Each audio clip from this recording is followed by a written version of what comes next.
Bonsoir les enfants.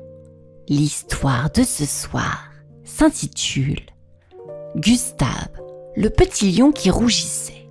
Cette histoire, écrite et réalisée par le monde des enfants, va bientôt débuter. Mais avant de poursuivre notre histoire, je t'invite à t'abonner, à activer ta petite cloche de notification pour ne manquer aucune de nos histoires et à mettre un petit pouce bleu pour nous aider à continuer cette belle aventure. Nous te remercions par avance et sans plus attendre les enfants, nous débutons cette histoire. Es-tu prêt?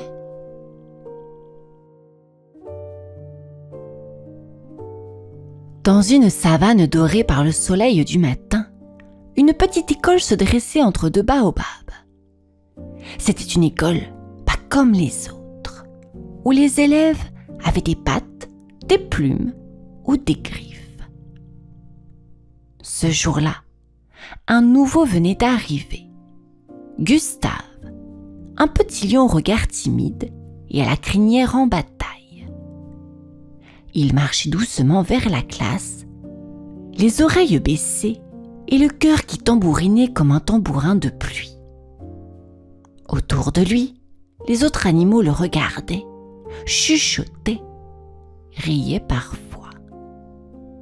Gustave aurait voulu disparaître dans un trou de termites. La maîtresse, une chouette aux lunettes rondes, l'accueillit d'une voix douce.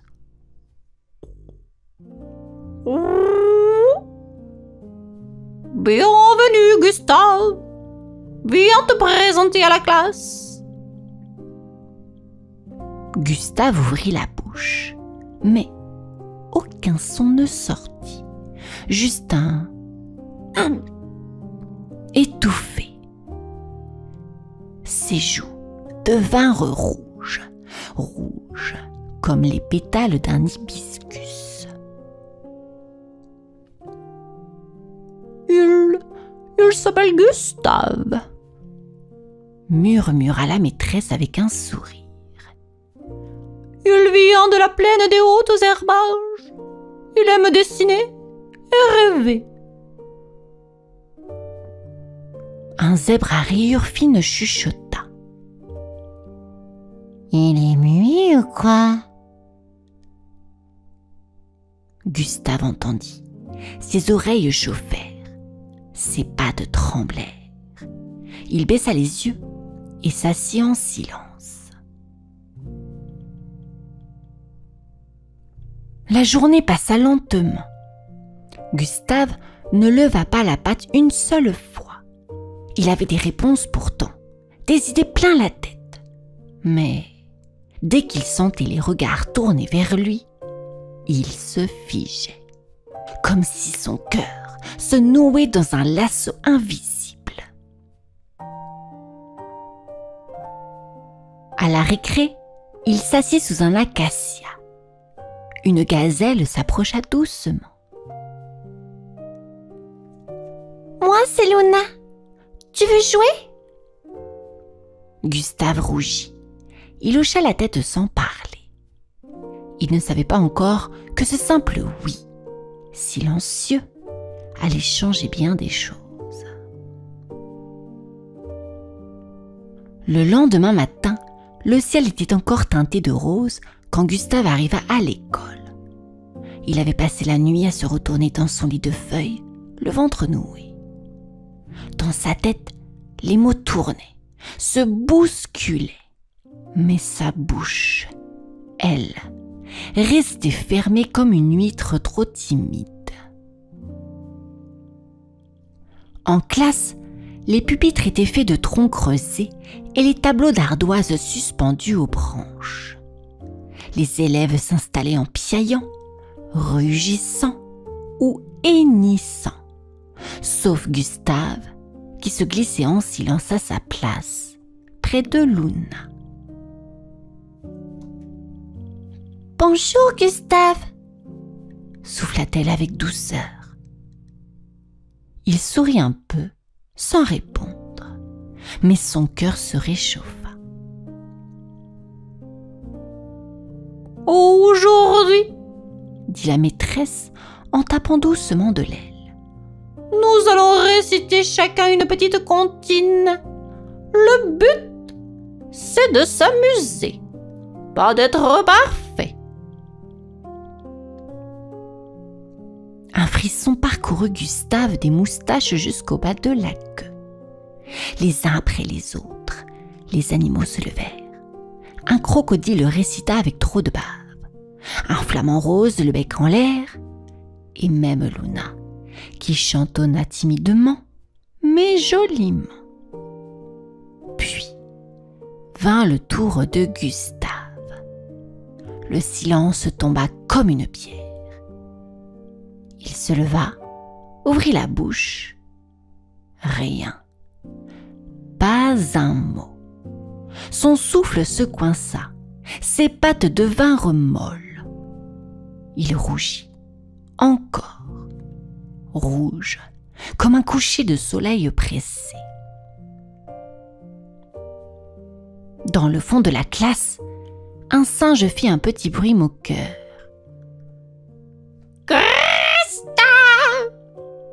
Le lion qui sait rugir que dans sa tête. Quelques rires étouffés fusèrent. Gustave sentit ses yeux picoter. Il s'assit sans un mot. Tout au fond de lui, quelque chose se chiffonna, comme une feuille trop froissée. Luna posa sa patte sur la sienne. Tu n'as pas besoin de parler fort pour être spécial, tu sais. Mais Gustave n'en était pas si sûr. Le vent soufflait doucement ce matin-là, faisant danser les herbes autour de l'école. Une odeur de fleurs sauvages flottait dans l'air. Mais, dans le ventre de Gustave, c'était la tempête. Il n'avait pas dormi.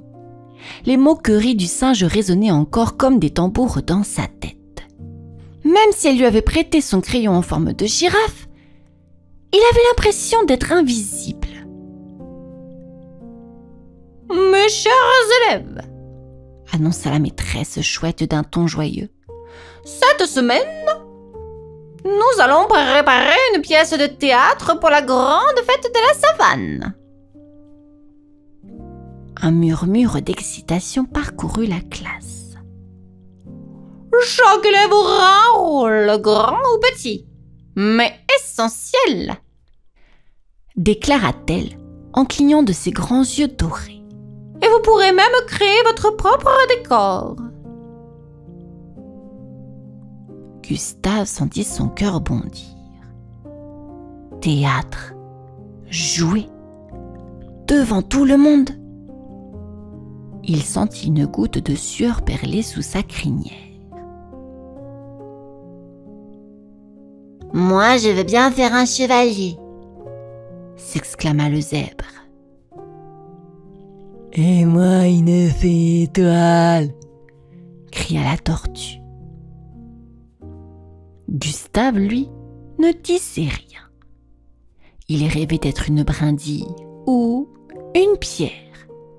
Quelque chose de discret. Mais la maîtresse le regarda tendrement. « Gustave, j'ai pensé à toi. Tu pourrais jouer le roi courageux. » Le cœur de Gustave rata un battement. Il voulut dire « non merci » ou « je préfère peindre les décors ». Mais aucun mot ne sortit. Tu n'auras pas crié, juste marcher droit, à dire quelques phrases et à poser ta patte sur le cœur. Il hocha la tête, très lentement. Ce soir-là, allongé dans son lit, il répéta en silence. « Je suis le roi courageux. » Et pour la première fois, il ne rougit pas. Les jours passaient et l'école de la savane se remplissait de murmures, de découpes en carton et de chapeaux brillants. Dans un coin de la classe, on cousait des capes en feuilles de bananier. Dans un autre, on peignait un château sur un vieux drap suspendu. Gustave, lui, tenait dans ses pattes un petit parchemin froissé. Dessus étaient écrites ces répliques, seulement 3 phrases, mais elles lui semblaient immenses. « Je suis le roi courageux. Dans mon royaume, chacun a le droit d'avoir peur, mais personne n'est seul. » Il murmurait ces mots chaque jour, le soir dans son lit ou au pied d'un arbre pendant la récréation. « Tu veux qu'on répète ensemble ?» proposa Luna en ajustant sa couronne d'étoiles. Je veux bien, répondit Gustave dans un souffle. Avec elle, tout semblait plus léger. Il osait. Il se tenait un peu plus droit. Il ne devenait plus du tout rouge. Ou alors, juste un peu. Mais ce n'était plus gênant. Un après-midi, la maîtresse organisa une répétition générale. Devant tous les élèves, Gustave enfila sa cape rouge et sa couronne en feuilles dorées. Il tremblait. Sa queue balayait le sol. Mais quand il entra sur scène, un calme étrange l'envahit. Le silence. Tous les regards tournaient vers lui. Mais il ne s'enfuit pas. Il avança. « Je suis le roi courage. » Sa voix était douce, mais claire. « Dans mon royaume, chacun a le droit d'avoir peur, mais personne n'est seul. » Un frisson parcourut la salle. Même le petit singe ne disait plus rien. Et quand il sortit de scène, Luna l'attendait, les yeux brillants. « Tu étais magique !» Gustave ne répondit pas. Il souriait. Et cette fois, ce n'était pas de la gêne. C'était de la fierté. Le soleil s'était couché plus tôt que d'habitude, comme s'il voulait laisser la place au projecteur de la fête. Dans la grande clairière de la savane, les animaux avaient installé des rondins pour s'asseoir, des guirlandes de lucioles dans les arbres et un rideau fait de lianes tressées. Ce soir-là, tout brillait. Les familles arrivaient en chuchotant. Les plus petits portaient sur le dos des plus grands. On sentait l'odeur des mangues sucrées et du maïs grillé. Dans les coulisses, derrière les grands buissons, Gustave tremblait comme une feuille de papyrus. Il avait beau avoir répété encore et encore, il avait peur. Une peur chaude qui collait aux pattes et chatouillait la gorge. « Tu vas être génial !» lui souffla Luna en posant sa tête contre la sienne. « Et si j'oubliais ?» murmura Gustave. « Et si je rougis? Et si tout le monde me regarde ?» Luna sourit. « Alors on verra ton cœur. Et il est très beau ton cœur. » La maîtresse chouette annonça le début de la pièce. Le rideau de liane s'écarta. La lumière des lanternes éclaira la scène. Les premiers rôles passèrent. La fée, le dragon, le messager à plumes. Puis vint le moment du roi courage. Gustave inspira profondément. Il entra. Silence total. Il avança, cap au vent, couronne droite. Dans la lumière chaude, ses poils semblaient briller. « Je suis le roi courage !» dit-il d'une voix ferme. Dans mon royaume, chacun a le droit d'avoir peur, mais personne n'est seul. Une seconde suspendue, puis des applaudissements, des pattes qui frappaient le sol, des ailes qui battaient l'air, des cris de joie. Gustave souriait. Il avait osé. Et cette fois, ce n'était pas la lumière qui le faisait briller. C'était lui. Le lendemain matin, la savane s'éveilla lentement, bercée par les chants des oiseaux et les pas feutrés des familles qui repartaient, encore émerveillées par la fête. À l'école, la cloche en noix de coco tinta comme d'habitude. Mais quelque chose avait changé. Gustave entra sans baisser les yeux. Il souriait à ceux qu'il croisait, même au petit singe qui lui fit un signe timide. Il s'assit à sa place près de Luna, le dos bien droit et la queue tranquille. « Aujourd'hui, dit la maîtresse chouette en ouvrant son livre. Chacun racontera son souvenir préféré de la fête d'hier. » Gustave sentit un frisson. Avant, il aurait détourné le regard. Mais cette fois, il leva doucement la patte. Les autres le regardèrent. Il rougit un peu, bien sûr, mais il se leva. Mon moment préféré, c'était quand j'ai dit ma phrase et que tout le monde m'a écouté. Pas parce que j'étais fort, mais parce que j'étais moi. Un silence doux suivit ces mots. Puis, un murmure d'admiration. La maîtresse sourit, les yeux brillants. « Merci, Gustave, » dit-elle. « Tu nous rappelles que le courage ne fait pas de bruit, mais qu'il touche les cœurs. » Plus tard, à la récré, Luna le rejoignit sous leur arbre habituel. « Tu sais, dit-elle, t'as pas besoin de costume pour être un roi.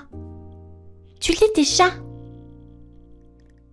Gustave rit doucement. Peut-être, mais parfois, ça aide une cape. Ils rirent ensemble. Le vent soufflait doucement dans les branches. Et dans le cœur de Gustave, une certitude naissait. Parler, c'est un peu comme jouer. On tremble, et puis on rayonne. Et même s'il rougissait encore parfois, ce n'était plus un secret à cacher. C'était une lumière.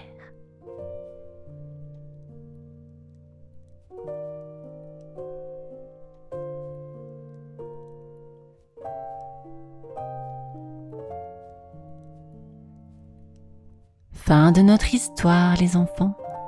J'espère qu'elle vous a plu. Je vous dis à bientôt et vous souhaite une bonne